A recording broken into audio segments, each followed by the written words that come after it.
Hello friends, இன்றைக்கும் ரொம்ப வித்தியாசமான ஒரு ரெசிபியோடு வந்திருக்கேங்க. சூப்பரான ஒரு காம்பினேஷன், அதுவும் மாங்காய் சீசனும் இருக்குது. இப்போது நான் வந்து கிளிமுக்கு மாங்காய் எடுத்திருக்கேன். அடுத்து வந்து நாவல் பழம் எடுத்திருக்கேன். இப்போ நாவல் பழமும் நல்ல சீசனில் இருக்குது. பாருங்கள் எவ்வளோ பெரிய பெரிய பழமாக கிடச்சிக்குன்னு சொல்லிட்டு. ஸோ இது ரெண்டையும் சேர்த்து வச்சு சூப்பரான ஒரு ரெசிபி, ரொம்ப யூனிக்காக இருக்கும், ரொம்ப வித்தியாசமாக இருக்கும், டேஸ்ட்டாகவும் இருக்கும். வாங்க எப்படி செய்யணும்னு பார்க்கலாம். மாங்காய் வந்து நல்லா கழுவிட்டு இந்த அளவுக்கு நல்லா பொடியாக கட் பண்ணி வச்சுக்கோங்க.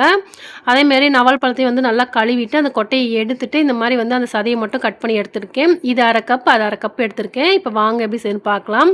நான் வந்து இட்லி பானையில் அவிச்சு தாங்க செய்ய போகிறேன். அதுக்கு வந்து இட்லி பானையில் தண்ணி ஊற்றி தண்ணி நல்லா கொதிச்சிட்ருக்கு. இப்போ மாங்காயில் வச்சுக்கலாம். நம்ம பச்சையாகவும் செய்யலாம், அதுவும் நல்லாயிருக்கும். பச்சையாக செஞ்சிங்கன்னா மாங்காய் வந்து ஊறுறதுக்கு கொஞ்சம் டைம் எடுக்கும். இந்த மாதிரி செஞ்சிங்கன்னா நம்ம இன்ஸ்டண்ட்டாக செஞ்சுக்கலாம், சூப்பரான டேஸ்ட்டில் கிடைக்கும். இப்போ நாவல் பழத்தையும் நம்ம இட்லி பானையில் வச்சுக்கலாம். நாவல் பழம் வந்து ஏற்கனவே சாஃப்டான பழம் தான். ஸோ இட்லி பானையில் அவிக்கணும்னு அவசியம் இல்லை. பட் ஆனால் வந்து நம்ம மாங்காய் வேக வைக்கிறதுனால இதையும் சேர்த்து வேக வச்சுக்கலாம். இப்போ மூடி போட்டு ஒரு 10 நிமிஷம் மட்டும் இதை வேக வச்சு எடுத்துக்கலாம். இப்போ இருக்கட்டும். இப்போ பாருங்கள் 10 நிமிஷமாக வெந்துட்டுருக்கு. இப்போ ஓப்பன் பண்ணி பார்க்கலாம். பாருங்கள் நாவல் பழம் சாஃப்டாக இருக்கிறதுனால சீக்கிரம் வெந்துருச்சு. மாங்காவும் நல்லா சாஃப்டாக வெந்திருக்கு.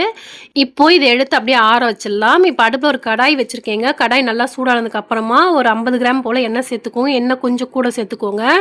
எண்ணெய் சூடானதுக்கப்புறமா அரை ஸ்பூன் கடுகு சேர்த்துக்கோங்க. கடுகு நல்லா பொரியிற டைமில் ஒரே ஒரு காஞ்ச மிளகா அதை வந்து 2-3 கிள்ளிட்டு சேர்த்துக்கோங்க. கூடவே கைப்பிடி நிறைய கருவேப்பிலை சேர்த்துக்கோங்க. கருவேப்பிலை நல்லா பொரிஞ்சதுக்கப்புறமா அடுப்பு மிதமான சூட்டில் வச்சுட்டு 2 டீஸ்பூன் அளவுக்கு காஷ்மீரி மிளகாய் தூள் சேர்க்குறேங்க. தனி மிளகாய் தூள். நீங்கள் நார்மல் மிளகாய் தூள் சேர்க்குறீங்கன்னா 1 ஸ்பூன் சேர்த்துக்கோங்க, காரம் சரியாக இருக்கும்.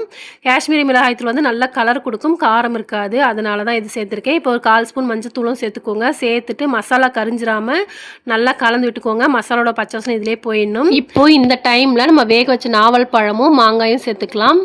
நல்லா புளிப்பான மாங்காய் எடுத்துக்கோங்க, அப்போ தான் ரொம்ப நல்லா டேஸ்ட்டாக இருக்கும்.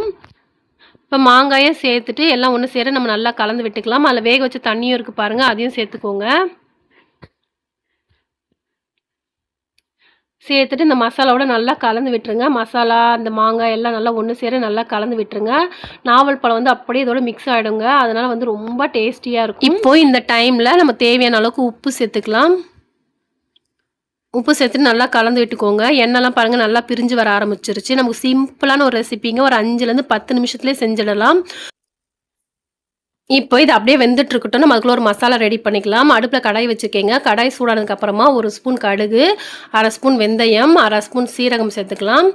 சேர்த்துட்டு 3யுமே வந்து நல்லா ஃப்ரை பண்ணிக்கலாம். கடுகு வந்து நல்லா படபடன்னு பொரியணும். வெந்தயத்தோட கலர்லாம் நல்லா சேஞ்ச் ஆகணும். இந்த அளவுக்கு நல்லா ஃப்ரை ஆனதுக்கப்புறமா இது நல்லா ஆறுனதுக்கப்புறமா ஒரு மிக்ஸி ஜாருக்கு மாற்றிக்கலாம்.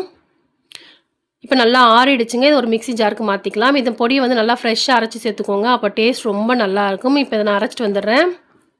இப்போ இந்த மசாலோட பச்சை வாசம்லாம் போயிடுச்சுங்க. இந்த டைமில் கொஞ்சமாக பெருங்காயத்தூள் சேர்த்துக்கலாம். கூடவே நம்ம அரைச்ச கடுகு வெந்தய பொடியை சேர்த்துக்கலாம். சேர்த்துட்டு நல்லா கலந்து விட்டுருங்க. இந்த ஃப்ரெஷ்ஷாக அரைச்சி சேர்க்கும் போது நல்லா வாசனையாகவும் ரொம்ப டேஸ்டியாக இருக்குங்க. இப்போ இந்த அளவுக்கு நல்லா கலந்து விட்டுக்கலாம். ஒரு 5 நிமிஷம் மட்டும் நல்லா கலந்து விட்டுக்கலாம்.